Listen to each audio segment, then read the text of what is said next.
नहमदुहु व नुसल्ली अला रसूलिहिल करीम अम्मा बाद फ़ाऊज़ु बिल्लाहि मिनश शैतानिर रजीम बिस्मिल्लाहिर रहमानिर रहीम रब्बी शुरह ली सदरी व यस्सिर ली अमरी वहलुल उक़दतम मिन लिसानी यफ़क़हू क़ौली।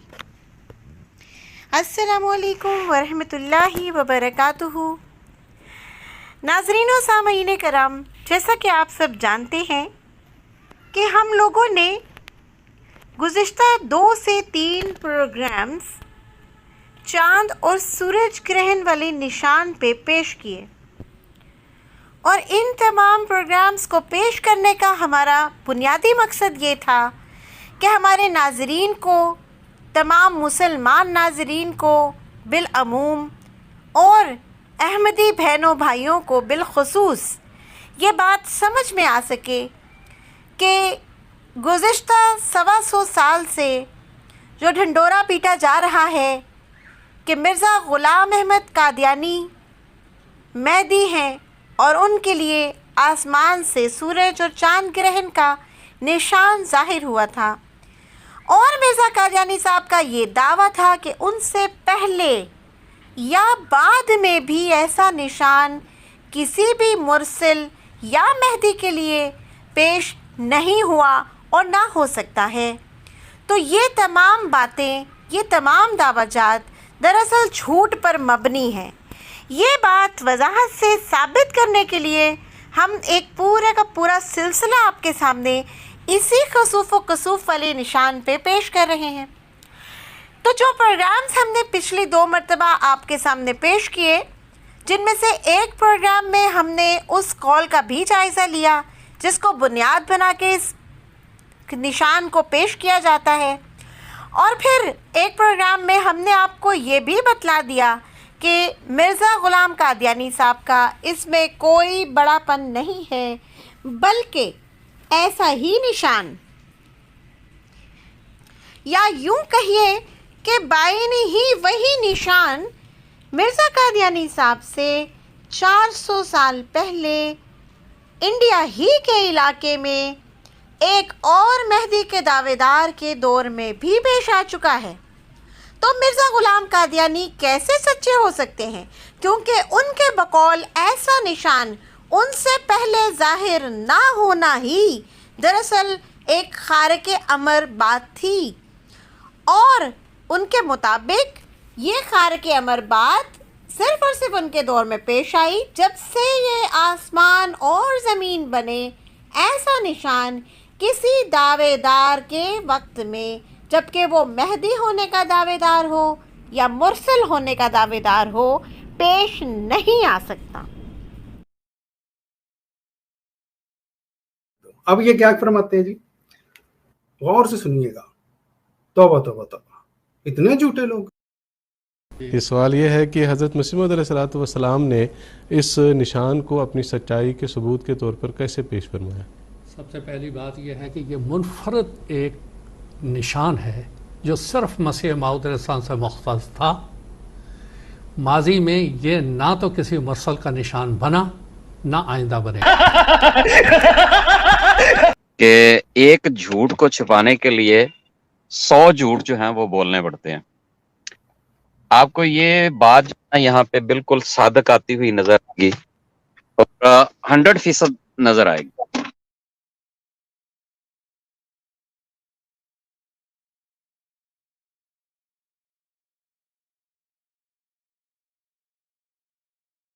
आपको नासा की वेबसाइट पे लेकर चलते हैं, जहां से हम आपको ये सबूत पेश करेंगे, क्योंकि इन 2 प्रोग्राम्स के बाद हमें बहुत से लोगों ने ये मुतालबा किया कि हमें इंटरनेट पे नासा की वेबसाइट चेक करने का तरीका बताया जाए और हमें दिखाया जाए कि क्या वाक़अतन इन्हीं तारीख़ों में सूरज और चाँद ग्रहण मिर्ज़ा कादियानी जी के दौर में पेश जो आए थे, क्या इन्हीं तारीख़ों में मोहम्मद अली जौनपुरी, जो कि मेहदी होने के दावेदार थे, उस ज़माने में 1503 और 1504 ईस्वी में भी ये निशानात ज़ाहिर हुए। तो आज हम आपको लेके चलते हैं नासा की वेबसाइट पे। आप मेरे साथ कनेक्टेड रहिए।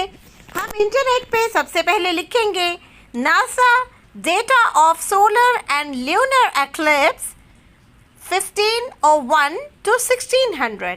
पूरे 100 साल की एक कैटेगरी हम आपके सामने ओपन करने चले हैं। पहली कैटेगरी आ रही है 1501 to 1600, यानी 1501 ईस्वी से 1600 ईस्वी तक, कैटलॉग ऑफ सोलर एक्लिप्सेस, सूरज ग्रहण का पूरा कैटलॉग, जिसमें आप हर साल में जिन तारीखों में सूरज ग्रहण लगा होगा उसकी पूरी तफसीलात यहाँ से मुलाहिजा कर सकते हैं। इसके साथ ही नीचे ल्यूनर एक्लिप्स का कैटलॉग भी मौजूद है 1501 ईस्वी से 1600 ईस्वी तक। और इस ल्यूनर एक्लिप्स के कैटलॉग को भी हम एक न्यू टैब में ओपन कर लेते हैं। तो अब हम चलते हैं ल्यूनर एक्लिप्स वाले उस टैब की तरफ जो हमने ग्रुप में ओपन किया था। और ये देखिए, ये नासा की कंप्लीट डिटेल यहाँ पर मौजूद है। उन्होंने इंट्रोडक्शन दिया है कि ल्यूनर एक्लिप्स यानी चांद का ग्रहण लगता किस तरह से है, उसकी कितनी किस्में हैं, 1501 से 1600 ईस्वी तक कितने टोटल ग्रहण लगे, कितने कुली तौर पर लगे, कितने जुज़वी थे, उसके बाद उनकी ड्यूरेशंस यानी कितने टाइम के लिए लगे। और फिर चलते चलते नीचे कैटलॉग स्टार्ट हो जाता है, जहाँ पर इन पूरे 100 सालों के दरमियान जिस साल के जिस महीने में चांद ग्रहण लगा है उसको डिटेल में एक्सप्लेन कर दिया गया। जैसा कि आप देख सकते हैं कि 1501 ईस्वी में पहला ग्रहण मई के महीने में 3 तारीख को लग रहा है और इसका कोड है 08435। अच्छा, इसी तरह अब हम उस मतलूबा ग्रहण की तरफ चलते हैं जिस पे हमने बहस करना है। रमज़ान के महीने में महदूयत के दावेदार सैयद मोहम्मद अली जौनपुरी हयात हैं और उनके दावे के बाद 1503 में मार्च की 12 तारीख को एक ग्रहण लगता है 08439। इसको हम क्लिक करें तो हमारे सामने ये चांद ग्रहण की डिटेल ओपन हो जाती है। आप देख सकते हैं कि ये दुनिया के नक्शे पे भी दिखा रहे हैं कि चांद ग्रहण का असर किन इलाकों में ज़्यादा था, किन में कम था, कहाँ पर नज़र आया। और ये डेट जो है जो ख़ास तौर पे हमें याद रखनी है वो है 1503 ईस्वी में 12 मार्च। अच्छा, अब सवाल ये पैदा होता है कि क्या सिर्फ और सिर्फ चांद ग्रहण लगता है या सूरज ग्रहण भी लगता है? तो अब हम चलते हैं सोलर एक्लिप्स वाले टैब की तरफ। ये रही सोलर एक्लिप्स वाली टैब, देख लीजिए, नासा की वेबसाइट है, सोलर एक्लिप्स का कैटलॉग है, पहले तारुफ मौजूद है, उसके बाद ड्यूरेशंस हैं, सबसे लंबा ग्रहण, छोटा ग्रहण, हर तरतीब के बाद फिर कैटलॉग स्टार्ट हो जाता है। और अप्रैल 17 में पहला सूरज ग्रहण 1501 में लगता है। और अब हम चलते हैं अपने मतलूबा सूरज ग्रहण की तरफ, क्योंकि हमें ये देखना था कि जब मार्च की 12 तारीख को 1503 ईस्वी में चांद ग्रहण लगा तो क्या उसके बाद सूरज को भी ग्रहण लगा। और ये देखिए 27 मार्च 1503, कोड है 08319। क्लिक करें तो हमारे सामने 27 मार्च 1503 का सूरज ग्रहण की डिटेल खुल जाती है, जिसमें उसका एल्टीट्यूड, उसकी ड्यूरेशन, उसकी पूरी की पूरी तफसीलात साइंटिफिकली मौजूद हैं। अच्छा, अब ये 2 डेट्स हमने देखी, एक 27 मार्च 1503 और एक 12 मार्च 1503, जिसमें के चांद ग्रहण लगा था। अब हमें देखना यह है आया कि ये जो तारीखें हम मेंशन कर रहे हैं इनमें रमज़ान का महीना भी था, क्योंकि उस कॉल में रमज़ान के महीने के लफ्ज़ मौजूद हैं। तो 12 मार्च 1503 की इस्लामिक डेट हमें चेक करना है। हम यहाँ टाइप कर देंगे 12 मार्च 1503 इस्लामिक डेट और सर्च करें तो पता ये चलता है कि रमज़ान की 13 तारीख है। 908 हिजरी 13 रमज़ान को ये चांद ग्रहण लगता है, जबकि सैयद मोहम्मद अली जौनपुरी महदूयत के दावेदार मौजूद हैं क्योंकि उनकी वफ़ात 1505 ईस्वी में होती है। और जब हम 27 मार्च सर्च करते हैं तो मालूम होता है कि ये रमज़ान की 28 तारीख है, यानी 1503 ईस्वी में जब सैयद मोहम्मद अली जौनपुरी साहब महदूयत का दावा कर चुके थे तो उनकी तायीद में, जिस तरह मिर्ज़ा कादियानी साहब कहते हैं कि सूरज और चांद ग्रहण का निशान आसमान से जाहिर हुआ, तो रमज़ान के ही महीने में 13 रमज़ान और 28 रमज़ान को बिलतरतीब चांद और सूरज को ग्रहण लग जाता है। अच्छा जी, अब हम दोबारा से चलते हैं उन्हीं ल्यूनर और सोलर एक्लिप्स की तरफ। देखिए, ये वही चांद के ग्रहण का कैटलॉग है। अब देखना यह है कि मिर्ज़ा कादियानी जी के लिए 1894 और 1895 2 सालों में लगातार ये निशान जाहिर हुआ, तो आया कि सैयद मोहम्मद अली जौनपुरी साहब को भी कुछ मुनासिबत है? तो जी 1503 का ग्रहण तो हम पहले देख चुके, अब देखना है 1504 में ये चांद ग्रहण और सूरज ग्रहण लगा या नहीं। तो देखिए जी, 1504 ईस्वी में मार्च की 1 तारीख को चांद ग्रहण लगा, जैसा कि हमें इस ल्यूनर एक्लिप्स के कैटलॉग से पता चल रहा है। अच्छा, अब इसको हम अगर ओपन करें 08441 कोड, तो ये देखिए जी, चांद ग्रहण हमारे सामने खुल गया। 1 मार्च 1504 चांद ग्रहण कितने मीटर पे मुहित था, ये मुख्तलिफ कंट्रीज़ हैं। और ये देखिएगा, बड़े सगीर पाको हिंद, उस वक्त का हिंदुस्तान, वहाँ पर भी इस चांद ग्रहण की मामूली सी असरात नज़र आ रहे हैं। तो ये वो ग्रहण है जो 1504 में 1 मार्च को लग रहा है। अच्छा, अब हम चलते हैं दूसरे टैब की तरफ जहाँ पे सूरज ग्रहण का डाटा है, सोलर एक्लिप्स।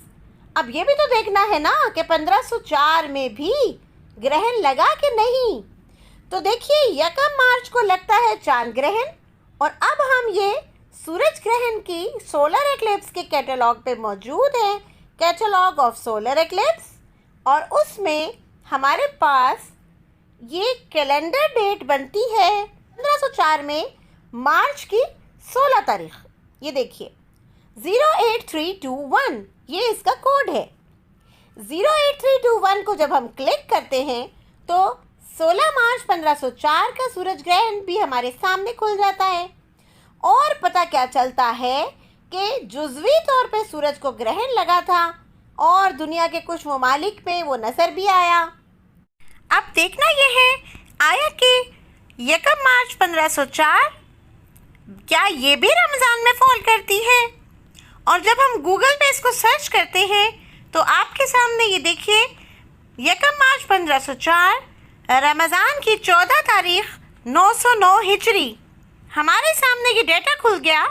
16 मार्च की इस्लामिक डेट 1504 ईस्वी में रमज़ान की 29 तारीख 909 हिजरी।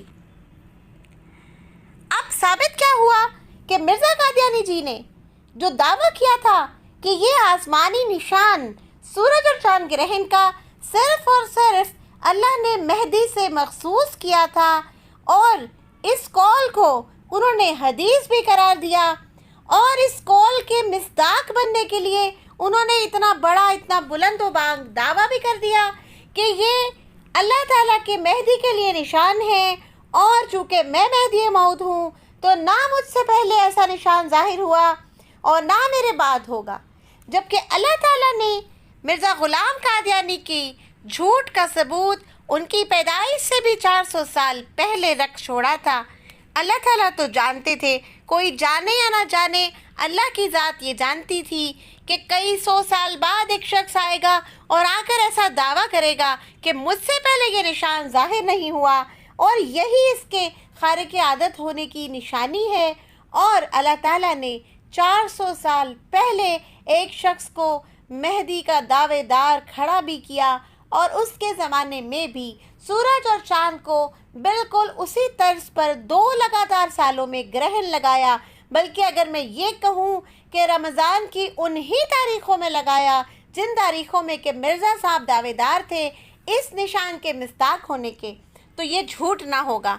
हाँ, अलबत्ता आज आपको हमने खोल कर दिखा दिया कि मिर्ज़ा कादियानी साहब खुद अपने दाम में आ गए और अपने ही झूठ उनके बेनकाब हो गए।